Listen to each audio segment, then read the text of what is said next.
16 नवंबर 1991 क्या हुआ था स्टेट को जो इसे बहुत खास बनाता है, आपको आज की वीडियो में पता चल जाएगा। माया डोलस का नाम तो आप सबने सुना ही होगा।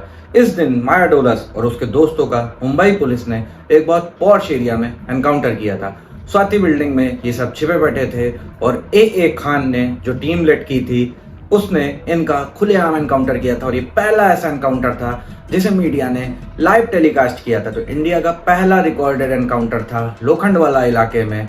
तो आज हम जानेंगे इसकी पूरी कहानी। माया डोलस नाम तो सुना ही होगा, कौन ही नहीं जानता। उस जमाने का मुंबई का एक बहुत बड़ा शार्प शूटर माया डोलस, जो कि पहले अशोक जोशी गैंग में काम करता था, उसके बाद अरुण गौली गैंग में भी काम किया और फाइनली मुंबई का गैंग दाऊद इब्राहिम के लिए काम किया। लेकिन ऐसा क्या हुआ था कि इसका इतना बेरहमी से एनकाउंटर हुआ? तो चलो आज बात करते हैं। चैनल पर न्यू हो तो प्लीज सब्सक्राइब कर दो, जस्ट 1 मिनट लगता है दोस्तों।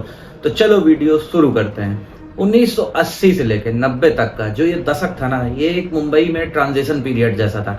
बहुत चीजें उथल पुथल रही थी, बदल रही थी। पुराने अंडरवर्ल्ड डॉन अपनी कुर्सी छोड़ रहे थे और नए और खूंखार अंडरवर्ल्ड डॉन उसे कैप्चर करना चाहते थे। पुराने अंडरवर्ल्ड डॉन जो थे हाजी मस्तान, वर्दा राजन, करीम लाला, इनके काम करने का तरीका बहुत अलग था। ना ये इतने खूंखार थे, ना ये इतने खून खराबे में विश्वास रखते थे।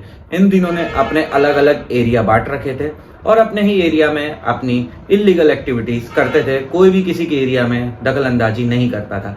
लेकिन 80 के दशक के बाद जो एक गुंडागर्दी शुरू हुई मुंबई में, वो छीना झपटी वाली थी। लोग एक दूसरे के एरिया छीनना चाहते थे। साबिर इब्राहिम, दाऊद इब्राहिम, अरुण गौली, अमर नायक, जोशी, छोटा राजन, बड़ा राजन जैसे डॉन सब अपना वर्चस्व स्थापित करने में लगे थे। इसमें सबसे अव्वल बन के उतरा दाऊद इब्राहिम, जिसने पूरी मुंबई को हिलाकर रख दिया था। माया डोलस का जन्म 1966 में मुंबई में ही हुआ था, एक मराठी परिवार में। बचपन से ही पढ़ाई में ठीक ठाक था और उसने अपना 12th कंप्लीट करने के बाद ITI में एडमिशन लिया और उसे भी कंप्लीट करा। लेकिन उसका पढ़ाई में इतना खास मन नहीं लगता था। बाद में उसने सबसे पहले 16 साल की उम्र में ही अशोक जोशी गैंग को ज्वाइन किया और धीरे धीरे उसके लिए गलत काम करने लगा। अशोक जोशी माया डोलस को बहुत ज्यादा पसंद करता था और धीरे ही धीरे देखते देखते अशोक जोशी गैंग में माया का कद बहुत ऊपर हो गया। लेकिन जब एक बार पुलिस ने अशोक जोशी गैंग के अड्डों पर छापा मारा, तब माया डोलस अशोक जोशी से अलग हो गया और फिर अरुण गौली के लिए काम करने लगा। गौली के लिए माया डोलस ने बहुत अच्छा काम किया। गौली के लगभग सारे दुश्मन माया डोलस ने खत्म कर लिए और माया डोलस एक बहुत खूंखार शार्प शूटर के रूप में जाना जाने लगा। लेकिन गौली और अमर नायक गैंग की उस समय बहुत बुरी लड़ाई चलती थी। माया डोलस अमर नायक गैंग के लड़कों को ढूंढ के निकाल के गोली मार देता था। इसमें ही 1987 में अरुण गौली और अमर नायक के बीच एक कॉम्प्रोमाइज हुआ कि हम आपस में नहीं लड़ेंगे चाहे जो भी हो जाए। लेकिन अमर नायक ने एक शर्त रखी कि हम आपस में नहीं लड़ेंगे, लेकिन मुझे माया डोलस चाहिए, और अरुण गौली इसके लिए मान गया। जैसे इस शर्त का माया डोलस को पता चला, उसने फटाक से उस अरुण गौली की गैंग छोड़ दी और दाऊद इब्राहिम का गैंग ज्वाइन कर लिया।